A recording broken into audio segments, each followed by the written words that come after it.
Hi hello నమస్తే, welcome back to my channel Ramraj vlogs. Simple గా బిర్యానీ ఎలా చేయాలో చూపిస్తాను రండి. ఫస్ట్ అయితే అల్లం పేస్ట్ మిక్సీలో వేసుకొని గ్రైండ్ చేసేసాము. తర్వాత చికెన్ తీసుకొని నీసు వాసన పోయేదాకా నీట్ గా కడిగేసాము.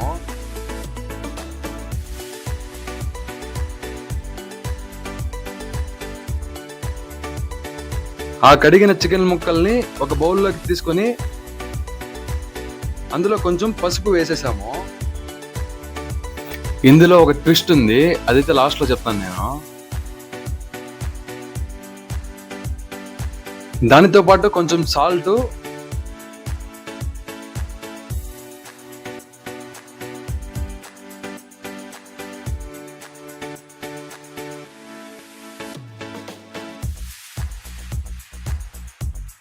అలానే పెరుగు,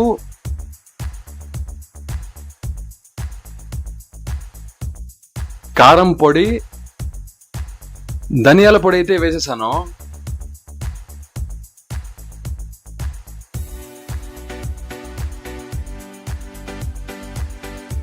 అవే కాకుండా నిమ్మకాయ లైట్ గా వేసేసి బాగా కలిపేసాను. ఆ చికెన్ ముక్కలకంతా మనం వేసిన మసాలా అంతా బాగా కలిసేలాగా మిక్స్ చేసేయాలి.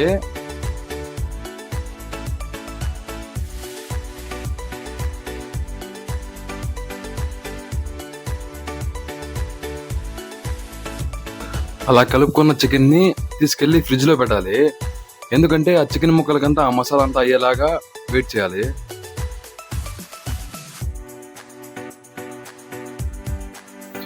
ఆ లోపు మనం బియ్యం నానబెట్టేసి కూరగాయలని తరుక్కునేయాలి నీట్గా.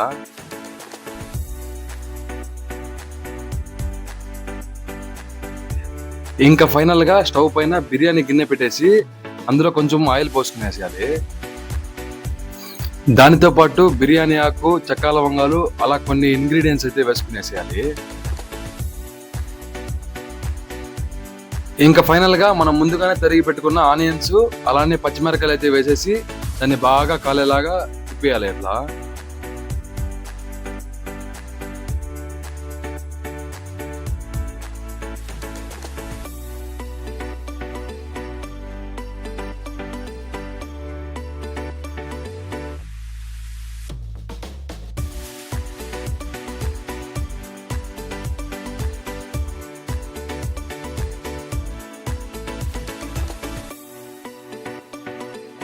వేసిన ఆనియన్స్, పచ్చిమిరపకాయలు బాగా కాలిన తర్వాత అందులో మిగిలిన టమాటాలు అయితే వేసేయాలి.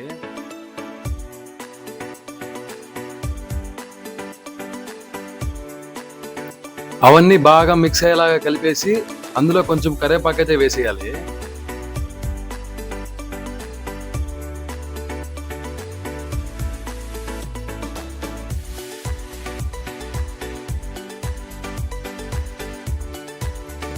మనం ముందుగానే కలిపి పెట్టుకున్న చికెన్ ముక్కలకైతే ఆ మసాలా బాగా అంటిందో లేదో చూసుకొని బయటకైతే తీసుకునేసేయాలి ఫ్రిడ్జ్ లో నుండి. స్టవ్ పైన గిన్నెలో ఆనియన్స్, పచ్చిమిరపకాయలు ఉడుకుతున్న దాంట్లో అయితే ఈ చికెన్ అయితే వేసేయాలి. అలా వేసిన తర్వాత అదంతా బాగా మిక్స్ అయ్యేలాగా బాగా కలిపేయాలి.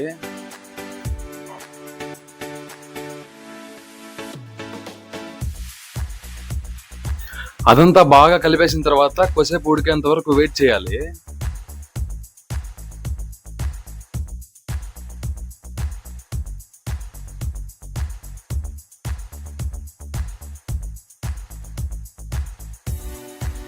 కొంచెం బాగా ఒక 70% ముక్కలు బాగా ఉడికే వరకు వెయిట్ చేసి అందులో అయితే నీళ్ళు అయితే వేసుకునేసేయాలి.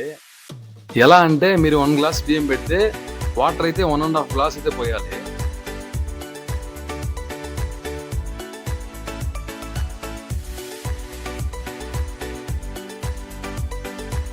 వాటర్ పోసేసిన తర్వాత అది బాగా ఉడికేంత వరకు వెయిట్ చేసి మనం ముందుగానే నానబెట్టుకున్న బియ్యాన్ని అయితే ఈ ఉడుకుతున్న మసాలాలో అయితే వేసేయాలి.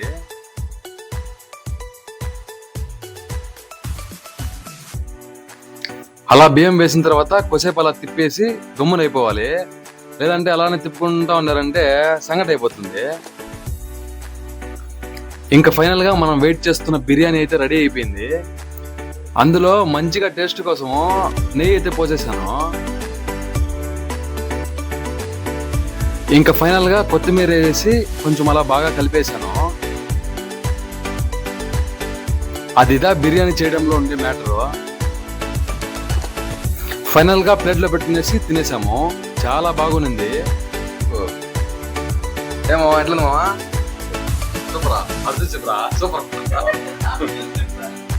లాస్ట్ లో ఒక ట్విస్ట్ చెప్తాను చెప్పాను కదా, అదేంటంటే ఆ బిర్యానీ నేను చేయలేదు, మా అన్న చేస్తా ఉంటే నేను వీడియో తీశాను.